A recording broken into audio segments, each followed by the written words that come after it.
پڑھنے کی ضرورت ہے، اس کو سمجھنے کی ضرورت ہے، اس پر عمل کرنے کی ضرورت ہے، اسے سیکھنے کی ضرورت ہے۔ بدعت، انسان جب سنتوں سے دور ہوتا ہے تو بدعتوں سے قریب ہوتا ہے۔ انسان جب بدعت پر عمل کرتا ہے تو نبی کے سنت کی مخالفت کرتا ہے، اور اللہ رب العالمین نے ایسے لوگوں کے بارے میں فرمایا فَلْيَحْذَرِ الَّذِينَ يُخَالِفُونَ عَنْ أَمْرِهِ أَن تُصِيبَهُمْ فِتْنَةٌ أَوْ يُصِيبَهُمْ عَذَابٌ أَلِيمٌ۔ ایسے لوگوں کو چاہیے کہ وہ ڈرتے رہے، ایسے لوگوں کو چاہیے کہ وہ خوف میں رہے جو لوگ اللہ رب العالمین یا اس کے رسول کے معاملات کی مخالفت کرتے ہیں۔ کس چیز سے ڈرتے رہے؟ اللہ کی طرف سے آنے والے فتنوں سے ڈرتے رہے، اللہ کی طرف سے نازل ہونے والے عذاب سے ڈرتے رہے۔ دین کے اندر نئی ایجاد کرنے والوں کو چاہیے کہ اے لوگوں جو دین کے اندر نئی ایجاد لا رہے ہو، دین کے اندر بدعتوں کو عروج دے رہے ہو، اللہ رب العالمین کی طرف سے آنے والے فتنوں سے ڈرو، اللہ رب العالمین کی طرف سے نازل ہونے والے فتنوں سے اور عذاب سے ڈرو، کیونکہ اگر یہ مخالفت ایسے چلتی رہی، سنتوں کی مخالفت کرتے رہے اور بدعتوں کو انجام دیتے رہے، تو اللہ رب العالمین کی طرف سے تمہارے اوپر فتنوں کا نزول ہوگا، اللہ رب العالمین کی طرف سے آزمائشوں کا نزول ہوگا، اللہ کی طرف سے عذاب آئے گا تمہارے اوپر، پھر تم چلاؤ گے اور اللہ رب العالمین تمہاری مدد نہیں کرے گا۔ اللہ کے نبی صلی اللہ علیہ وسلم کی حدیثات یہ کہتے ہیں من احدث فی امرنا ھذا ما لیس منہ فہو رد، جس نے میری دین کے اندر، میرے طریقے کے اندر، میری باتوں کے اندر، میری لائی ہوئی شریعت کے اندر کسی ایسی چیز کو ایجاد کیا جو میرے طریقے سے ہٹ کر ہے، وہ چیز مردود ہے، اسی کی طرف ہے، اس کا تعلق ہم سے نہیں ہے۔ طریقے، اصول، منہج یہ نبی کے طریقے کے مطابق ہونے چاہیے، ورنہ نبی کے طریقے کے علاوہ ہوگا تو جو بھی ایجاد کرنے والا ہوگا اسی کی طرف وہ چیز لوٹا دی جائے گی۔ اللہ کے نبی صلی اللہ علیہ وسلم کہتے ہیں من عمل عملا لیس علیہ امرنا فہو رد، جس نے کوئی ایسا کام بھی کیا جسے ہم نے نہ کیا ہو، جو ہمارے طریقے کے مطابق نہ ہو، وہ چیز بھی مردود ہے۔ سوال پیدا ہوتا ہے اور ہونا بھی چاہیے کہ بہت سارے کام انجام دیتے ہیں آج مسلمان اور اسے سنت کا نام دیا جاتا ہے، اور انشاءاللہ آئندہ درس کے اندر اس کی وضاحت کروں گا میں تفصیل کے ساتھ میں، چاہے وہ بدعت کے میلاد کے حوالے سے ہو، جیسا کہ ہم دیکھ رہے ہیں کہ ربیع الاول کا مہینہ آنے والا ہے قریب میں، اور ایک بڑا طبقہ میلاد کے حوالے سے جو بدعتوں کو انجام دیتا ہے، جو خرافات، رسم و رواج آج امت کے اندر پھیلا رہا ہے، ان کے دلائل کیا ہے، ان کا مناقشہ کیا ہونا چاہیے، اور اسی قرآن کے حوالے سے اللہ اکبر، دیکھو اگر انہوں نے دلیل بھی بنائی ہے تو کسے؟ اللہ کی کتاب کو، اللہ کی کتاب کو دلیل بنائے، نعوذ باللہ۔ ڈرنا چاہیے ایسے لوگوں کو کہ اللہ رب العالمین کا کوئی عذاب نہ ان کے اوپر نازل ہو۔ اللہ رب العالمین ہم سب کو ہدایت سے نوازے، ہم سب کو ہدایت سے نوازے اللہ رب العالمین۔ تو انشاءاللہ اس کی تفصیل میں آگے کے درس میں دوں گا، لیکن یہاں پر سنت نبی کے طریقے کو کہا جاتا ہے، اس کے مخالفت میں جو بھی بندہ کرے، کتنا اچھا سے اچھا عمل کیوں نہ ہو، نبی کے طریقے کے مطابق نہیں ہے، وہ نبی کے طریقے میں سے کبھی نہیں ہو سکتا۔ ایک آدمی کہے کہ میں نماز پڑھتا ہوں، بہت زیادہ پڑھتا ہوں، بڑے خشوع و خضوع سے پڑھتا ہوں، لیکن دوسرے انداز میں پڑھتا ہوں، اس کا طریقہ نبی کے طریقے سے نہیں ملتا، اس کے اندر لاکھ خلوص ہو، لاکھ للہیت ہو، لاکھ اللہ رب العالمین سے جڑنے کا ملکہ اس کے اندر ہو، یا اس کی آرزو اور تمنا ہو، نبی کے طریقے کے مطابق نہ ہونے کی وجہ سے اس کا وہ عمل مردود ہو جائے گا۔ من عمل عملا لیس علیہ امرنا فہو رد، جس نے کوئی بھی ایسا کام کیا جو ہمارے طریقے کے مطابق نہیں ہے، وہ چیز مردود ہے، وہ عمل مردود ہے۔ اللہ کے نبی صلی اللہ علیہ وسلم ہر خطبے کے بعد، ہر خطبہ حاجہ کے بعد یہ پڑھا کرتے تھے اما بعد فإن خیر الحدیث کتاب اللہ وخیر الہدی ہدی محمد صلی اللہ علیہ وسلم۔ آپ بارہا سنتے ہوں گے اسے، اور نبی کریم صلی اللہ علیہ وسلم ہر خطبے حاجہ کے بعد یہ ضرور پڑھا کرتے تھے کہ سب سے بہترین بات کس کی ہے؟ اللہ رب العالمین کی ہے. سب سے بہترین طریقہ کس کا ہے؟ محمد الرسول اللہ صلی اللہ علیہ وسلم کا طریقہ ہے. اور یہ کہتے تھے فَإِنَّ كُلَّ مُحْدَثَةٍ بِدْعَةٍ، اور ہر بدعت کیا ہے؟ گمراہی ہے. ہر نئی ایجاد کیا ہے؟ بدعت ہے. اور ہر بدعت گمراہی ہے. یہ ہر ایک درس کے اندر اللہ کے نبی صلی اللہ علیہ وسلم لوگوں کے سامنے پیش کیا کرتے تھے. صحابہ کرام کیا اس کے مفہوم کو نہیں سمجھتے تھے؟ سمجھتے تھے. انشاءاللہ اس کی بھی وضاحت کروں گا بھی آپ کو. صحابہ کرام نے بدعت اور سنت کو کیا سمجھا ہے اور کیسے اس پر عمل کیا ہے، انشاءاللہ اس کے بارے میں بھی گفتگو ہوگی. ایک روایت میں آیا من دعا الى هدى كان له من الاجر مثل اجور من تبعه، کہ جس نے کسی ہدایت کی طرف کسی کو بلایا تو اسے اتنا ہی اجر ملے گا، اتنا اجر اسے ملے گا کہ جتنا اجر اس کے کرنے والے کو ملے گا. آپ نے کسی کو ہدایت کی طرف بلایا تو آپ کو بھی اتنا ہی اجر ملے گا جتنا کہ اس آدمی کو ملے گا جو آپ کے بتائے ہوئے طریقے پر چل رہا ہے، آپ کی وجہ سے راہ ہدایت پر چل رہا ہے، آپ کو بھی اتنا اجر ملے گا. لا ينقص ذلك من اجورهم شيئا، اور دونوں کے اجر میں کسی بھی قسم کی کمی نہیں لائی جائے گی. ومن دعا الى ضلالہ، اور جس نے کسی گمراہی کی طرف بلایا، کسی بدعت کی طرف بلایا، کسی غلط طریقے کی طرف بلایا، تو کہا کان علیہ من الاثم، تو ایسے آدمی کے اوپر اتنا ہی گناہ ملے گا جتنا کہ اس کے کرنے والے کو گناہ ملے گا، اور دونوں کے گناہ میں کسی قسم کی کمی بھی نہیں لائی جائے گی. یہ کتنی بڑی بات ہے کہ سنتوں کو ہمیں چاہیے کہ پھیلائیں، لوگوں کو سنتوں کی طرف بلائیں اور لوگوں کو بدعتوں سے روکیں. ہمارے ذریعے سے اگر کوئی سنت پر عمل کرنے لگے گا اس کے عمل کی وجہ سے اتنا ثواب ہمیں بھی ملے گا. اور اللہ نہ کرے، ہم سب کو اللہ محفوظ رکھے کہ ہم کسی کو کسی گمراہی کی طرف بلائیں. ایسے علماء، ایسے دعات، ایسے مبلغین جو آج بھولی بھالی عوام کو گمراہی کی طرف بلاتے ہیں، ان کا حشر کیا ہوگا، ان کے گناہوں میں کتنا اضافہ ہوگا. اللہ رب العالمین، اللہ کے نبی صلی اللہ علیہ وسلم کی حدیث سے اندازہ آدمی کر سکتا ہے کہ ایک گمراہی کی طرف بلانا، اللہ کی قسم ہے، بہت زیادہ برا کام ہے یہ. کیونکہ جتنے لوگ اس سے جڑتے جائیں گے ان سب کا گناہ اس بلانے والے کو ملتا رہے گا. اور جتنے لوگ ہمارے اچھائی کی طرف بلانے کی وجہ سے جڑتے جائیں گے، اللہ کی قسم ہے ہم سب کو اس کا ثواب ملتا جائے گا. ہمیں چاہیے کہ سنتوں کو فروغ دے، بدعتوں سے لوگوں کو روکے. آئیے دیکھتے ہیں صحابہ کرام رضوان اللہ علیہم اجمعین، اس امت محمدیہ کی سب سے بہترین جماعت، جن کے بارے میں امت کا اجماع ہے کہ وہ صحابہ سب کے سب عادل ہیں، سچے ہیں، ان کے ایمان میں کوئی کمزوری نہیں تھی. وہ صحابہ کرام سنت اور بدعت کو کس نظر سے دیکھتے تھے؟ سنت کا مقام و مرتبہ کیا سمجھتے تھے؟ عبداللہ ابن عباس رضی اللہ تعالی عنہما بیان کرتے ہیں اس آیت کی روشنی میں، جسے اللہ رب العالمین نے قرآن میں ذکر کیا، یوم تبیض وجوہ وتسود وجوہ، قیامت کے دن کچھ چہرے ایسے ہوں گے جو سفید ہوں گے، چمک رہے ہوں گے، اور کچھ چہرے کالے پڑ گئے ہوں گے، کچھ چہرے بلیک ہوں گے بالکل.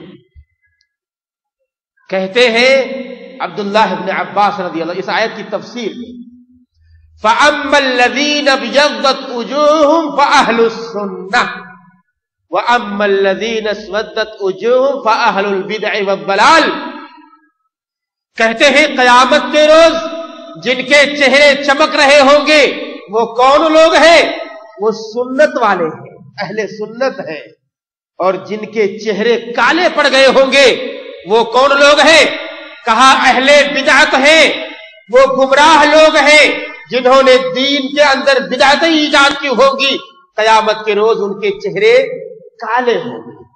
یہ ہماری اور آپ کی تفسیر نہیں ہے، تفسیر کس کی ہے؟ عبداللہ ابن عباس رضی اللہ تعالی عنہما کی یہ تفسیر ہے اس آیت کی روشنی میں.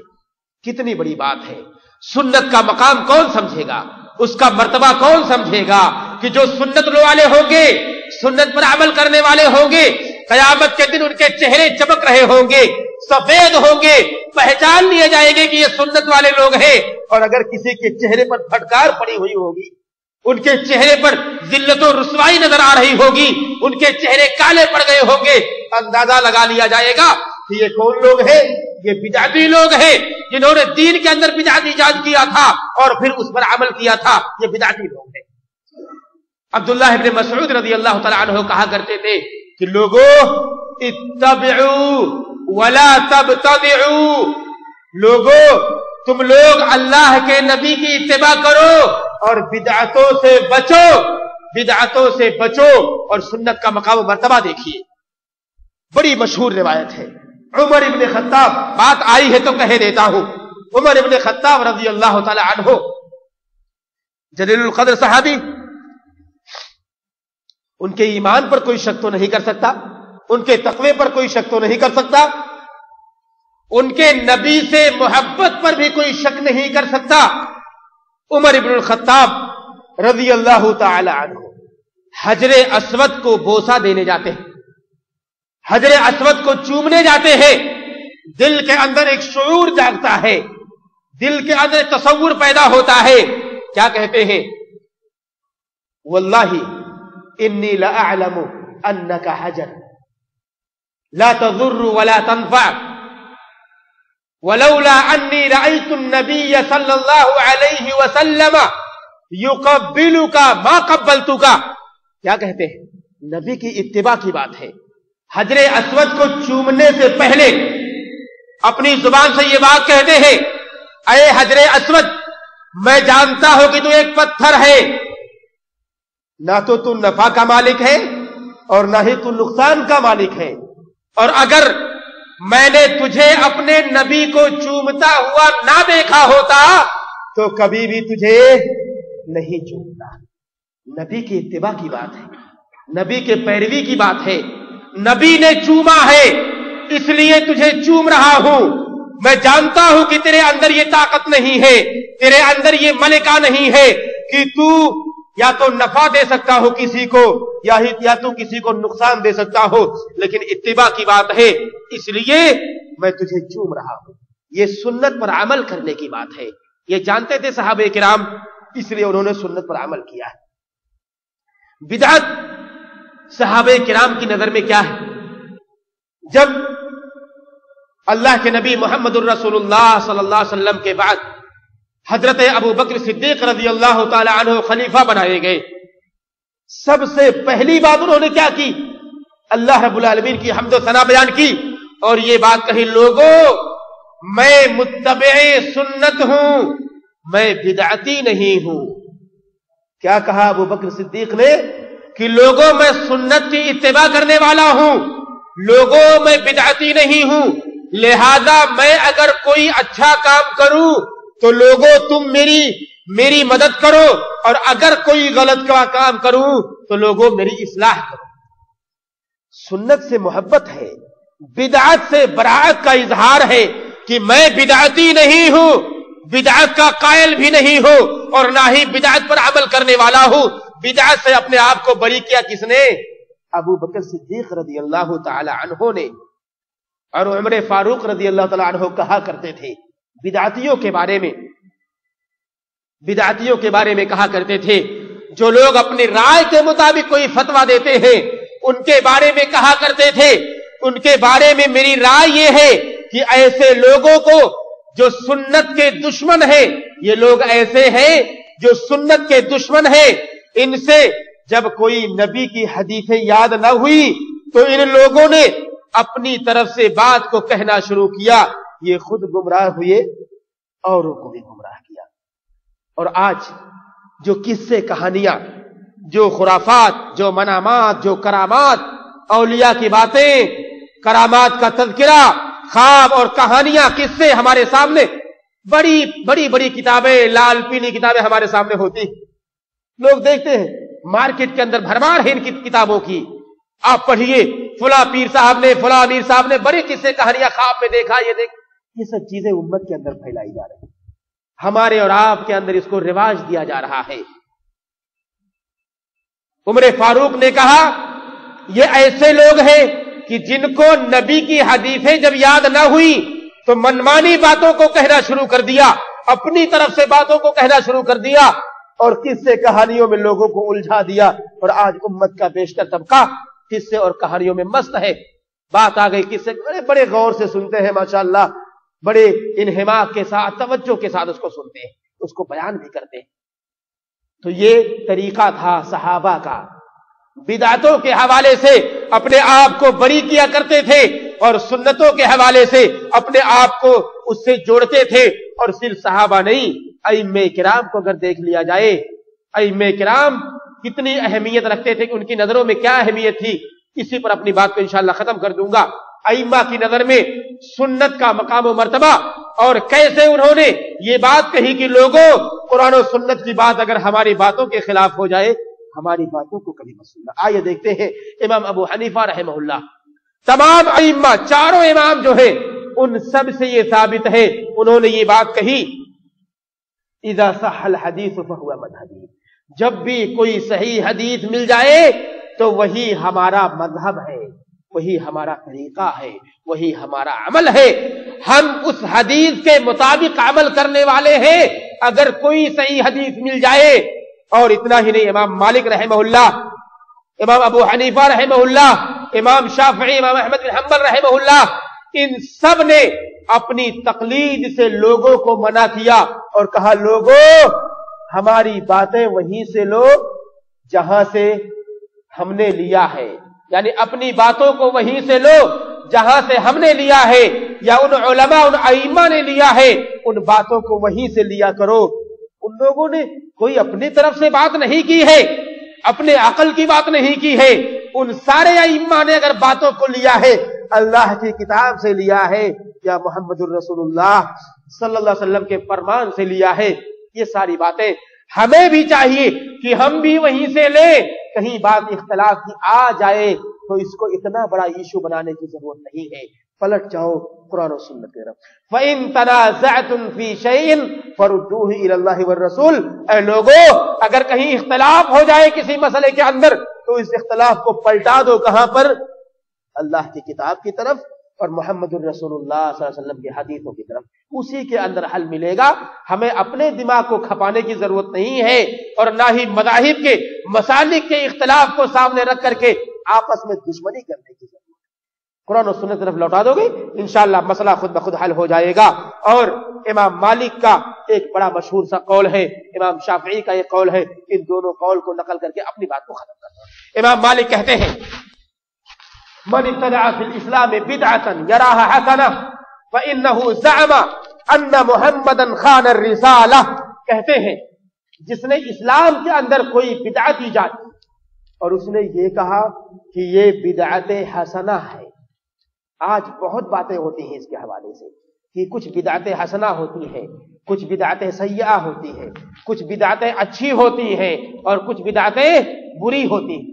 بری بدعتوں پر عمل مت کرو, اچھی جو بدعتیں ہیں اس پر عمل کرو. اللہ اکبر, اللہ اکبر. یہ آج تعلیم دی جا رہی ہے عوام کو علماء کی زبان. امام مالک رحمہ اللہ کی بات نقل کر رہا ہوں. امام مالک امام دار الہجرہ مدینہ کے مفتی کیا کہتے ہیں کہ من ابتدع فی الاسلام بدعہ, جس نے اسلام کے اندر کوئی بدعت ایجاد کی اور اسے یہ کہا یہ بدعت حسنہ ہے, اچھی بدعت ہے, تو اس نے گویا کی یہ گمان کیا کہ محمد الرسول اللہ صلی اللہ علیہ وسلم نے تبلیغ رسالت میں خیانت کی ہے. جبکہ اللہ رب العالمین نے کیا فرمایا, الیوم اکملت لکم دینکم واتممت علیکم نعمتی ورضیت لکم الاسلام دینا, کہ ہم نے دین کو مکمل کر دیا نبی کے زمانے کے اندر, اور اگر دین مکمل ہو گیا تو نبی نے اس کو پہنچایا بھی ہوگا. اگر ہم یہ کہیں, ایک بدعت کا ایجاد کرنے والا یہ کہے کہ یہ بدعت حسنہ ہے, تو گویا کہ یہ گمان ہم کرتے ہیں اور یہ بات کہتے ہیں نعوذ باللہ کہ نبی نے خیانت کی ہے تبلیغ دین کے اندر, کہ دین کی پوری باتیں امت کے لوگوں تک نہیں پہنچائی.